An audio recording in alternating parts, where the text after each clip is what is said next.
Dot news.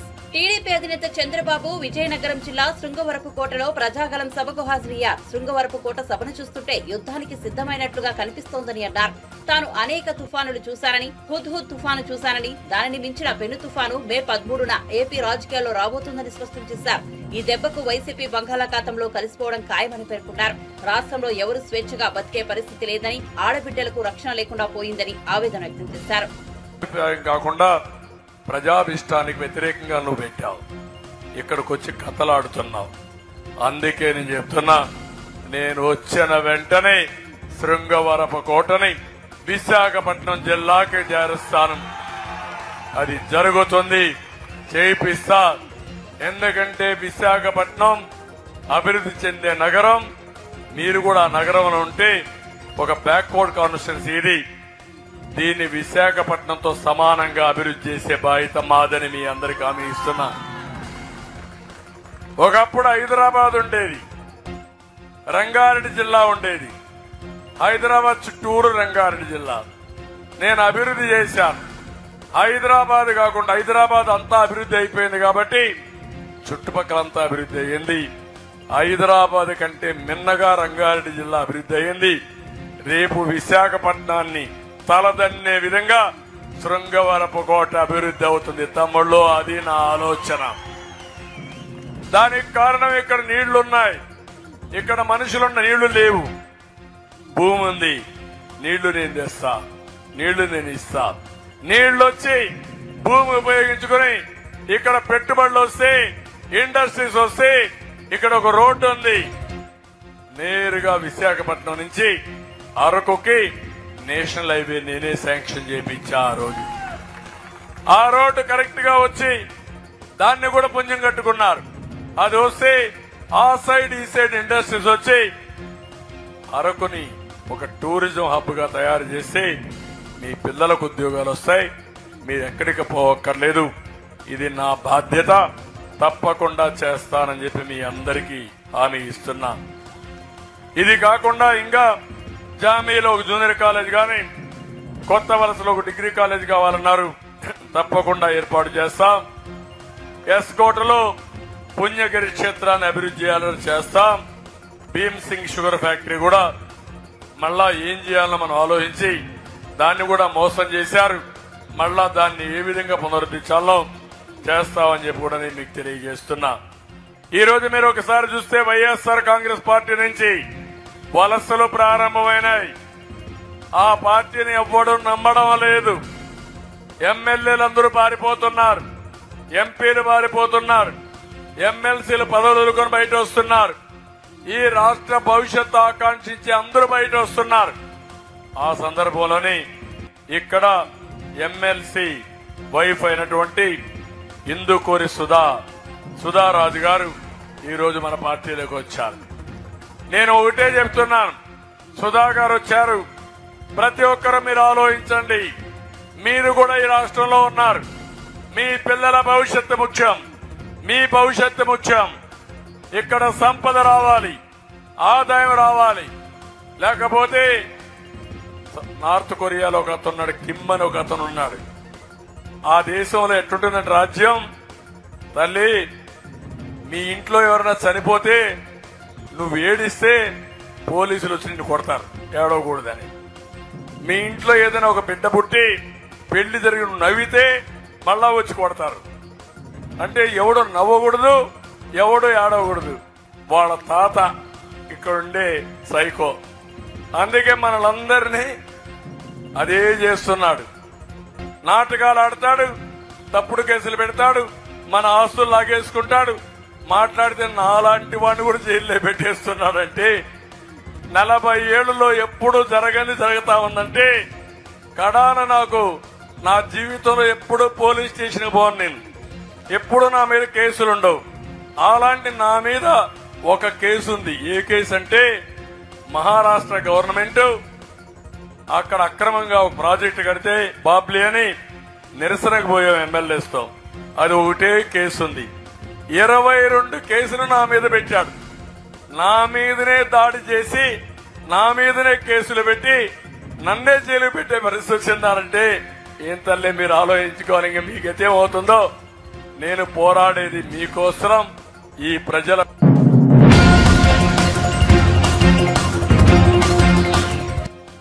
September 17 లోపు చక్కెర పరిశ్రమను పునరుద్ధరిస్తామని సీఎం రేవంత్ రెడ్డి అన్నారు. నిజామాబాద్ లో కాంగ్రెస్ పార్టీ నిర్వహించిన జనజాతర సభలో ఆయన పాల్గొని ప్రసంగించారు. పసుపు బోర్డు ఏర్పాట్లపై మోదీ ఇచ్చిన ప్రకటనలో ఎక్కడా నిజామాబాద్ పేరు లేదన్నారు. నిజామాబాద్ లోనే బోర్డులు ఏర్పాటుని స్పష్టంగా చెప్పకుండా నోట్ విడుదల చేశారని విమర్శించారు. ఎన్నికలు అయ్యాక బోర్డును ఎక్కడ ఏర్పాటు చేస్తారో తెలియదన్నారు. డాక్టర్ బాబాసాహెబ్ అంబేద్కర్ రచించిన రాజ్యాంగం, ఆ రాజ్యాంగంలో ప్రమాణం చేసిన ప్రధానమంత్రి రెండు మతాల మధ్యలో చిచ్చు పెట్టే విధంగా మాట్లాడుతున్నాడంటే ఓటమి నరేంద్ర మోడీని వేటాడుతుంది. నరేంద్ర మోడీ భయపడి ఈ రోజు మతాల మధ్యలో చిచ్చు పెట్టాలనుకున్నాడు. అందుకే ఈ వేదిక మీద నుంచి इस मंच में नरेंद्र मोदी जी से साफ एक बात मैं कहना चाहता हूँ, जब कांग्रेस पार्टी सत्ता में था, हम हिस्सा दिए बराबर, दलित को दिए, आदिवासी को दिए, ओबीसी को दिए, किसी का जायदाद खींच लेगा और किसी को नहीं दिए। हम इतना संविधान को बचाए, ऐसे संविधान जिस देश को दिए हम लोग, अगर भाई का जायदाद दूसरे भाई को देना है तो भी कानून के हिसाब से देना पड़ता, मगर किसी का जायदाद खींच लेगा और किसी को देने का कानून अपना देश में नहीं है। మిత్రులారా, హిందువులకు ముస్లింలకు గుర్తుపెడతారంటూ నేను అడుగుతుంది. చాలా మంది మా అన్నదమ్ములు లాస్తులు అనుకున్నది ఉంది కదనే, ఏర్వాటోళ్ళు ఉంది కదా, కాగితం రాసుకోకుండా, పెద్ద మనుషులు లేకుండా, తల్లిదండ్రులు ఒప్పుకోకుండా అన్నాస్తి తమ్ముడికే ఇచ్చేటట్లే, తండ్రి ఆస్తి బిడ్డకి ఇచ్చేటట్టు లేదా మన రాజ్యాంగం అంటుంది. వీళ్ళ ఆస్తులు గుంజుకొని వాళ్ళకి ఇచ్చేటట్టు ఉంటారా? ఈ దేశ ప్రధానమంత్రి ఇట్లా మాట్లాడతారా? ఇది పద్ధత? ఎన్నికల్లో గెలవాలని ప్రయత్నం చేస్తే తప్పులేదు, కానీ దేశాన్ని మత ప్రాతిపదికన విభజించి చిచ్చు పెట్టి రాజకీయ ప్రయోజనం పొందాలని చూస్తుంది. ఇది దేశానికి మంచిదా? ఒకసారి ఆలోచన చేయండి. అశాంతి పెట్టేగి మన మధ్యలో పంచాయతీలు పెడితే ఈ దేశం కుప్పగొలుతుంది, దేశానికి తీరం నష్టం జరుగుతుంది. అందుకే భారతీయ జనతా పార్టీని ఓడించాలి, కాంగ్రెస్ పార్టీని గెలిపించాలి. ఇంకొక మాట కూడా నేను చెప్పదలుచుకున్న మా బీజేపీ మిత్రులకు, దేవుడు గుడిలో ఉండాలి, భక్తి గుండెల్లో ఉండాలి.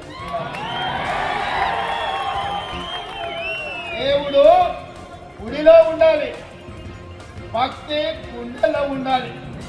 పోలింగ్ బూతుల డబ్బాలలో కాదు మిత్రులారా. మీ చేసే వ్యాపారం, మీ రాజకీయ వ్యాపారం, మీ స్వార్థం ఈ దేశ ప్రజలకు అర్థమైతలేదని అనుకోకండి.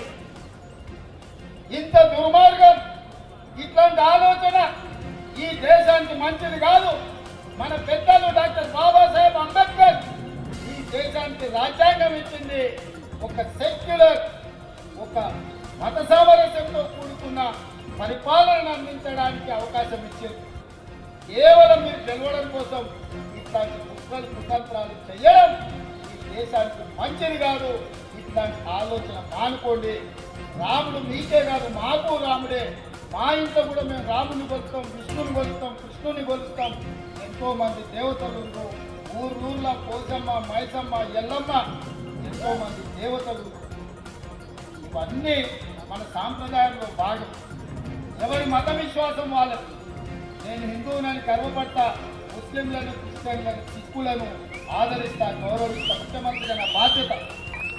ఎన్నికల కోడ్ ముగిసిన 2-3 నెలల లోపే, వీలైతే సెప్టెంబర్ 17 లోపల ఇక్కడిని చక్కెర కర్మాగారాలను తెరిపించే బాధ్యత మా మంత్రివర్గం తీసుకుంటుంది. ఈ ప్రాంత రైతులను ఆదుకునే బాధ్యత కాంగ్రెస్ ప్రభుత్వం తీసుకుంటుందని నేను ఈ సందర్భంగా తెలియజేస్తున్నాను. మరి నరేంద్ర మోడీ గారు చివరికి మన పసుపు బోర్డు ఇస్తామని జీవో ఇస్తే అక్కడ నిజామాబాద్ అనేది మర్చిపోయింది. అందులో మీరు ఒక్కసారి ఆ జీవో చూడండి, అందులో ఏమి లేదు. ఎక్కడ పెడతాడో నాకు తెలియదు. హిమాలయ పర్వతాలలో పెడతాడో, శంకరగిరి మాన్యంలో పెడతాడో, లేకపోతే నిజామాబాద్ కాజంలో పెడతాడు. ఇవాళ కాడి వరకు అది రాలే.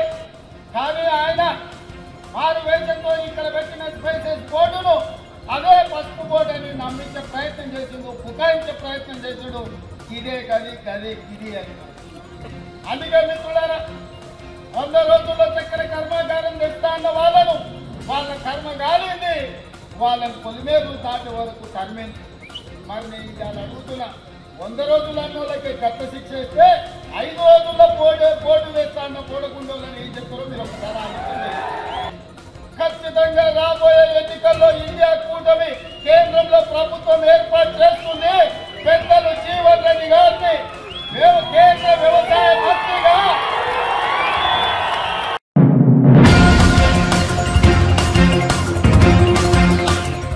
లోక్సభ తొలి విడత పోలింగ్ పూర్తి కాగానే ప్రధాని మోదీకి భయం పట్టుకుందని, అందుకే మత విద్వేషాలు రెచ్చగొట్టి లబ్ధి పొందేందుకు యత్నిస్తున్నట్లు పొన్నం ప్రభాకర్ ఆరోపించారు. కరీంనగర్ లో కాంగ్రెస్ టికెట్ ఆశిస్తున్న వెలిచాల రాజేంద్రరావు నామినేషన్ కార్యక్రమానికి మంత్రి పొన్నం ప్రభాకర్ హాజరయ్యారు. ఈ సందర్భంగా ప్రధాని మోదీపై విమర్శనాస్త్రాలు సంధించారు. 10 ఏళ్లలో కరీంనగర్ ప్రజలకు బీఆర్ఎస్ బీజేపీ చేసిందేమీ లేదన్నారు.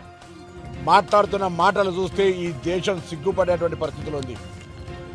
ఎలా చెప్తా ఉన్నాడు, కాంగ్రెస్ వస్తే సంపద అంతా ముస్లింలకు ఇస్తారని. నేను అడుగుతా ఉన్నా, ఒకవేళ కాంగ్రెస్ సంపద ముస్లింలకు ఇస్తే 85% హిందువులుగా ఉన్న ఈ దేశంలో 10 సంవత్సరాల ప్రధానమంత్రి ఏ హిందువుల కొరకు ఏ నిర్ణయం తీసుకొని ఏం లాభం చేసినో చెప్పు నాయన అని అడుగుతా ఉన్నాం. మతపరమైన విద్వేషాలు రెచ్చగొట్టడం ద్వారా దయచేసి మెజార్టీ ఉన్న హిందువులు ఓట్లు అడగండి ఒక్కసారి.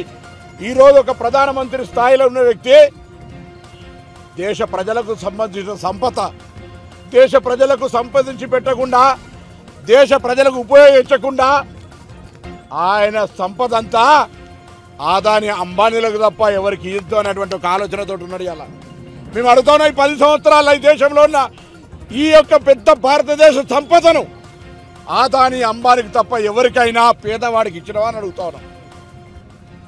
మొదటి దశ కాగానే ఓటమి భయపట్టుకొని ఈ దేశంలో ఉన్నటువంటి ఒక మత సామరస్యంగా ఉండే వాతావరణాన్ని చెడగొట్టి ఇవాళ కాంగ్రెస్ వస్తే సంపద అంతా ముస్లింలకు ఇస్తారని ఒక అభద్రతాభావం. ఇవాళ ఇది ముస్లిం లీగ్ మేనిఫెస్టో అంటారు. అరే, పాంచి న్యాయ పేరు మీద దేశంలో ఉన్నటువంటి బడుగు బలహీన వర్గాలందరినీ కూడా అందరినీ ఎవరెంతో వారికంత న్యాయం జరగాలని రాహుల్ గాంధీ గారు నిర్ణయం తీసుకుంటే దాన్ని కూడా జీర్ణించుకోలేని పరిస్థితులలో ఇలా అడుగుతా ఉన్నాం. దేశంలో 10 సంవత్సరాలు భారతీయ జనతా పార్టీ, తెలంగాణలో టీఆర్ఎస్ ప్రభుత్వం, తెలంగాణ ప్రయోజనాల కొరకు భారతీయ జనతా పార్టీ ఏమి చేసిందో ఒక్కసారి చెప్పి ఓట్లు అడుగుమంటా ఉన్నాం.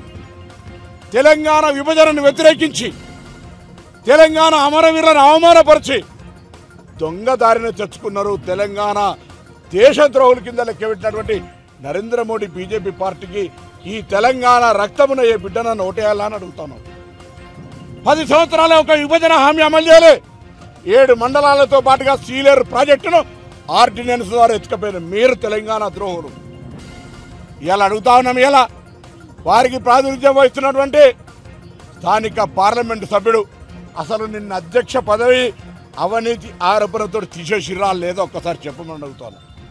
ఈ 5 సంవత్సరాల కాలం లోపల కరీంనగర్ పార్లమెంట్ నియోజకవర్గంకు ఒక్క పని ప్రజలకు ఉపయోగపడేటువంటిది బాత్రూములు కట్టినమా, అక్షింతలు వంచినమా, ఈజీఎస్ కార్యక్రమం తెచ్చినమా కాదు. ప్రజలకు చిరస్థాయిగా ఉండే ఒక విద్యా సంస్థ, ఒక వైద్య సంస్థ, ఉపాధి కలిగే ఒక పరిశ్రమ తీసుకురాగలను అని అడుగుతా ఉన్నాం. అవేం లేకుండా ఎక్కడికి వెళ్ళినా రాముని పేరు మీద ఫోటోలు పెట్టి రామునికి సంబంధించిన ఓట్లు అడుగుతూ మళ్ళా ఉల్టా కోత్వాల్ చోర్ అన్నట్టుగా మేము రాముని ఎక్కడ అడుగుతూనే ఉంటాం. మేము విద్యార్థుల దశ లోపల ఉన్నా అన్నట్టు గుజ్జుల రామకృష్ణ గారు ఇక్కడ, సుగుణాకర్ రావు గారు ఇక్కడ, విద్యాసాగర్ రావు గారు ఇక్కడ, మురళీధర్ రావు గారు ఇక్కడ, మెరుగు హనుమంత్ ఇక్కడ, ప్రతాప రామకృష్ణ ఇక్కడ, వచ్చిన వాళ్ళు ఎవరో కొంతమంది నీ పక్కన మురిగి బయట జిల్లాలలో తీసుకొచ్చి ఏదో మాట్లాడిపిస్తా ఉన్నావు. అసలు ఈ జిల్లాకు నేను అడుగుతాను, అంత పెద్ద భక్తుడు అనుకుంటున్నావు కదా. నేను వారానికి 2 రోజులు తిరుపతి రైలు తెచ్చిన, నాకు చేతనై. ఎందుకు దాన్ని రోజు చేయలేకపోయాను? నేను సిరిసిల్లకు కరీంనగర్ కేంద్ర విద్యాలయం తెచ్చిన, హుజరాబాద్ జమ్మికుంటకు ఎందుకు తేలేకపోయాను? నీ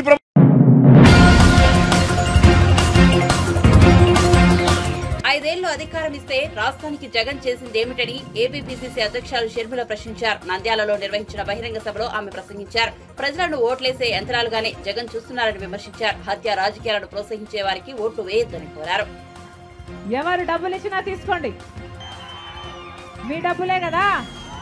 ల్యాండ్ మాఫియాలు, శాండ్ మాఫియాలు, వైన్ మాఫియాలు, మైను మాఫియాలు ఎన్ని చేయటం లేదు. మీ డబ్బులే తీసుకోండి, తప్పులేదు. కానీ ఓటు వేసేటప్పుడు మాత్రం ఒక్కసారి మీ మనస్సాక్షి మాట వినండి. ఎవరు మీ ఎమ్మెల్యే? శిల్పా వాళ్ళు. ఎవరు ఎమ్మెల్యే? మీరు ఓట్లేసింది ఒక్కడికి. కుటుంబం కుటుంబం మొత్తం అందరూ ఎమ్మెల్యేలట కదా, మొత్తం అందరూ దౌర్జన్యం చేస్తారట. ఇక్కడ ఏ కాంట్రాక్ట్ అయినా వాళ్ళకేదట, ఏ లేఅవుట్లోనైనా వాళ్ళ పర్మిషనే ఉండాలట, వాళ్ళ కమిషన్ ఇవ్వాలట, లేకపోతే ఒక్క అడుగు కూడా ఏది పని జరగదట. ఇక అన్నిటికంటే మించి అత్యాచారాలు అన్నా ఇన్న కథలు కథలుగా చెప్పుకుంటున్నారు ప్రజలు. మళ్ళీ ఇన్ని అరాచకాలు చేసినా, ఇన్ని దౌర్జన్యాలు చేసినా, ఇన్ని హత్యలు చేసినా, మైనర్ బాలికల రేప్ కేసులున్నా, ఇంత అరాచకం జరుగుతున్నా ఒక్క ఎంక్వైరీ అయినా వీళ్ళ మీద పడిందా? పడలేదు. ఎందుకంటే అధికారంలో ఉన్నారు కాబట్టి. ఏ అధికారం అన్నా? మీరిచ్చిన అధికారం. మీరు ఓట్లేస్తే గెలిచారు, మళ్ళా వాళ్ళకే సీట్ ఇచ్చాడు జగన్మోహన్ రెడ్డి గారు. ఇంకేమనాలి? యథేచ్ఛగా రాష్ట్రంలో ఎక్కడ పడితే అక్కడ అరాచకాలు చేసుకోండి, హత్యలు చేసుకోండి. ఆఖరికి సొంత చిన్నాన్న విషయంలో కూడా హత్య జరిగితే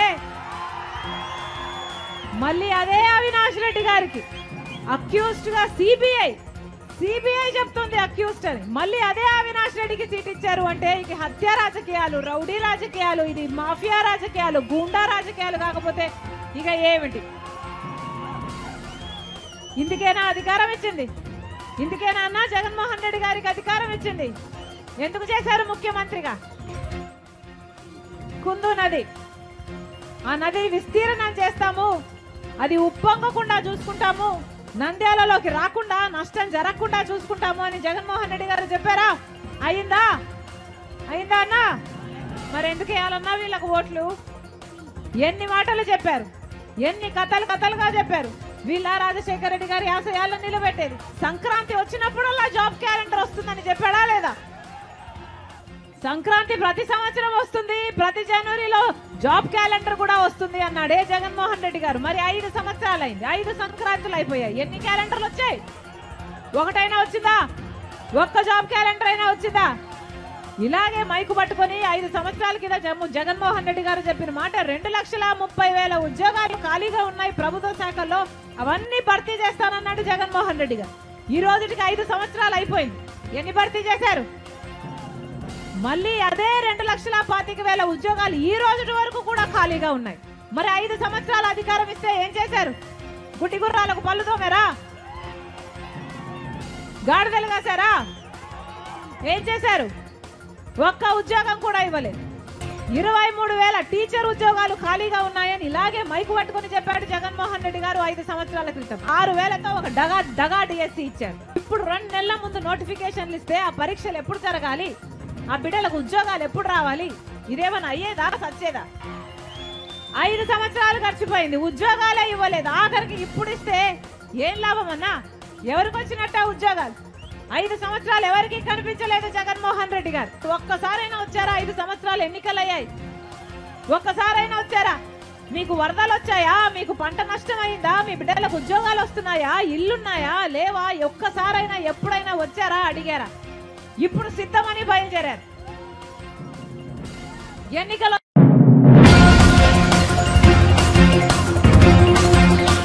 వైసీపీ నేతలు, AP film development corporation chairman Posani Krishnamurali, జనసేనాని పవన్ కళ్యాణ్ మెగాస్టార్ చిరంజీవిపై ధ్వజమెత్తారు. జగన్ ప్రజల కోసం పార్టీ స్థాపించారని, కానీ మెగా కుటుంబం పైసల కోసం పార్టీ పెట్టిందని విమర్శించారు.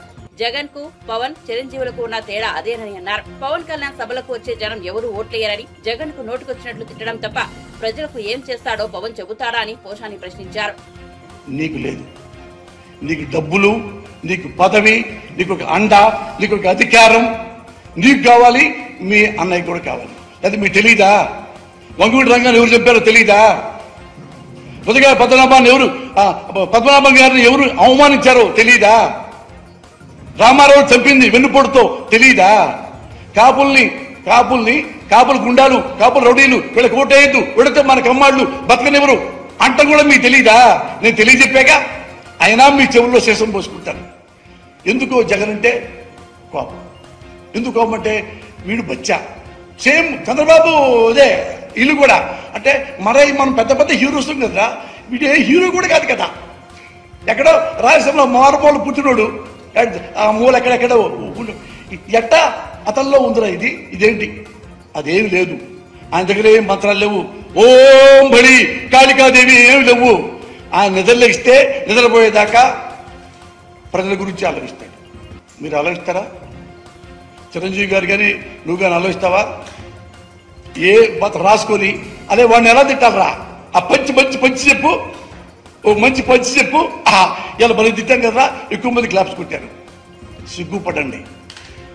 ఒక మంచి ముఖ్యమంత్రి ఆంధ్రప్రదేశ్కి దొరికాడు. ఆంధ్రప్రదేశ్కి సార్ నేను ఒకటే చెప్తున్నా, చంద్రబాబు నాయుడు గారు మన ఇద్దరం ఒకే కులంలో పుట్టాం. మన కులం యాటిట్యూడ్ ఎలా ఉంటుంది నీకు తెలుసు, నాకు తెలుసు. ఒకటి గుర్తుపెట్టుకోండి సార్, మీరు పదవి లేకపోతే ఉండలేని తెలుసు. కానీ దయచేసి మీకు రిక్వెస్ట్ చేస్తున్నా, దయచేసి జగన్మోహన్ రెడ్డి గారిని చంపకండి. నా రిక్వెస్ట్ అది. మీరు ఏమన్నా చేయండి, మళ్ళీ ఒక 10,000 కోట్లు పెట్టి మేనేజ్ చేసి జైల్లోనే పెట్టండి, వాళ్ళ ఇంట్లోనే పెట్టండి. ఇటు రావద్దు. పులివెందులు చుట్టూతా పెద్ద ఇరప కలిచేయండి, కానీ ఇతను చంపొద్దు. నువ్వు చంపుతావు. నాకు ఇప్పటికీ 6 తెలుసు. చంద్రబాబు నాయుడు గారు, నీకు మనుషులు చంపటం అంటే గడ్డి పూచ. ఎందుకు ఈ చంపుతాడు నాకు చెప్పంటావా? ఆల్రెడీ మీకు తెలిసే ఉంటుంది, రామ్ గోపాల్ వర్మ ఆర్జీవి అతన్ని మర్డర్ చేయడానికి ప్లాన్ చేసి ఆపుకున్నారు. దైవ సాక్షిగా నేను చెప్తున్నా. ఈ భయంలో, ఈ బాధలో నేను చెప్పేశా. ఇక చెప్పకూడదు అనుకున్నాను, పేర్లు కూడా చెప్తా. ఎందుకంటే చంద్రబాబు నాయుడు గారు నీ పేరేం చెప్పను. మీరున్నారు, మీ పేరు చెప్పను. రామ్ గోపాల్ వర్మ గారు కూడా నేను చెప్పలే ఇంతవరకు. 2 days కింద నేను ఎంత shock, I cried like anything. అరే, ఒక పార్టీలో, ఒక వైసీపీలో ఒక మంచి ముఖ్యమంత్రి దగ్గర పనిచేస్తే చంపేస్తారా? గట్టిగా 2 మాటలు మాట్లాడితే చంపేస్తారా? ఒక కోపం, ఒక తిట్టు, ఒక బూతు సమాజానికి ప్రమాదం కాదు చంద్రబాబు నాయుడు. ఒక మోసం, ఒక అబద్ధం, ఒక వెన్నుపోటు, ఇది సమాజానికి డేంజర్. అవి నువ్వు చేస్తున్నావు. ఇదే రామ్ గోపాల్ వర్మని ముందు ప్లాన్ చేసుకొని ఆగారా లేదా నేను పేరు చెప్తా. ఐ వెంకట్రావు గారు తెలుసుకోండి.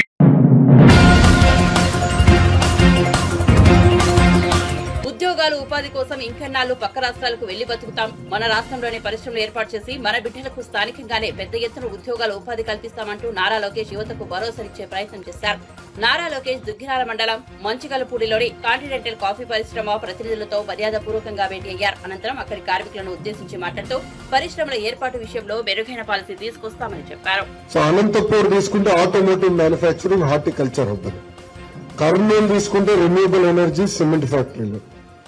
అదేవిధంగా కడపకు వస్తే పెద్ద ఎత్తున స్పోర్ట్స్ ప్రోత్సహించారు.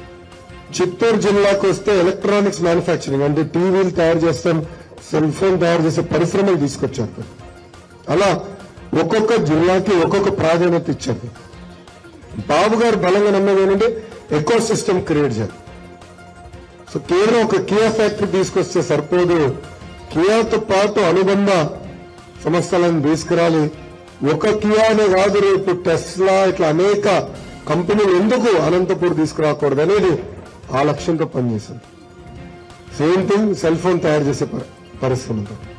అట్లా ఒక్కొక్క జిల్లాకి ప్రాధాన్యత ఇచ్చి both white collar and blue collar, అంటే అటు పక్కన ఐటీ, ఫైనాన్షియల్ సర్వీసెస్ తో పాటు మ్యానుఫ్యాక్చరింగ్ పెద్ద ఎత్తున ప్రోత్సహించాలనేది మా లక్ష్యం. అది తప్పనిసరిగా చేపడతాం. మూడోది మౌలిక సదుపాయాల గురించి మీరు మాట్లాడారు. డ్రైనేజ్ గురించి నీతి గురించి ఇప్పటికీ చాలా స్పష్టమైన హామీ ఇచ్చాను, దానికి కట్టుబడి ఉన్నా. కరెంటు పోల్స్ గురించి మీరు చెప్పారన్నా మొదటిసారి నేను తెలుసుకున్నా, అది రాసుకున్నా. మన ప్రభుత్వ అధికారంలోకి వచ్చిన మొదటి 6 నెలల్లో అది నేను పూర్తి చేసే బాధ్యత నేను తీసుకుంటా. Thank you. Good morning sir. నా పేరు సిద్ధార్థ్ అండి. నా ఓట్ ఇక్కడ లేదు, కానీ ఐఎమ్ ఫ్రమ్ రాజమండ్రి. 2017లో సార్ స్కిల్ డెవలప్మెంట్ కార్పొరేషన్ నుంచి యూనివర్సిటీ ఇన్నోవేషన్ ఫెలోస్ అని ఒక ప్రోగ్రామ్ జరిగిందండి. I'm one of the candidate. I met Babu sir in 2017 only. I just want to say thank you. Just because of that, I'm here. I'm an IT employee. I'm working for PayPal. 6 years అయింది ఇప్పటికి. నేను మా father government employee అండి. నేను just thank you చెప్పడానికి వచ్చాను sir. Thank you so much. Government corporation కేసులో మా రాజమండ్రిలోనే బాబు గారిని పెట్టడం చాలా బాధేసింది సార్, చాలా బాధేసింది. కానీ అదే టైంలో పవన్ కళ్యాణ్ సార్ వచ్చి ఆ అలయన్స్ క్రియేట్, ఇంకా చాలు సార్, అయిపోయింది, ఇంకెవ్వరు గెలిచేది లేదు, అగైన్ అలయన్స్ విన్ అవుద్ది, అగైన్ మన ఏపీకి మంచి రోజులు రాబోతున్నాయి. భారతదేశం కొత్తగా అసలు ఈ స్కిల్ డెవలప్ మోడల్ ఏదైతే ఆంధ్ర రాష్ట్రంలో అమలైందో మొదటిగా అమలు చేసిన రాష్ట్రం గుజరాత్. ఆనాటి ముఖ్యమంత్రి, ఈనాటి ప్రధానమంత్రి గారు నరేంద్ర మోడీ గారు గుజరాత్ లో అమలు చేశారు. అదే మోడల్ ఆంధ్ర రాష్ట్రానికి చంద్రబాబు నాయుడు గారు తీసుకొచ్చారు. ఆంధ్ర రాష్ట్రం తర్వాత కర్ణాటక అమలు చేసింది, తమిళనాడు అమలు చేసింది, జార్ఖండ్ కూడా అమలు చేసింది. దాదాపు 2 లక్షల నంబర్ గుర్తుంది, 2 లక్షల పైచులకు మంది స్కిల్ డెవలప్మెంట్ ఈ మోడల్ ద్వారా నైపుణ్యం పొందారు. దాదాపు 1,30,000 మంది ఫ్రమ్ రైట్ ఉద్యోగాలు వచ్చింది. అమ్మా మొత్తం ప్రాజెక్ట్ కాస్ట్ నాకున్న అవగాహన మేరకు 300 కోట్ల రూపాయలు. 300 కోట్ల రూపాయలు రాష్ట్ర ప్రభుత్వం పెట్టుబడి పెట్టింది. కానీ ఈ ప్రభుత్వం అది 3,000 కోట్ల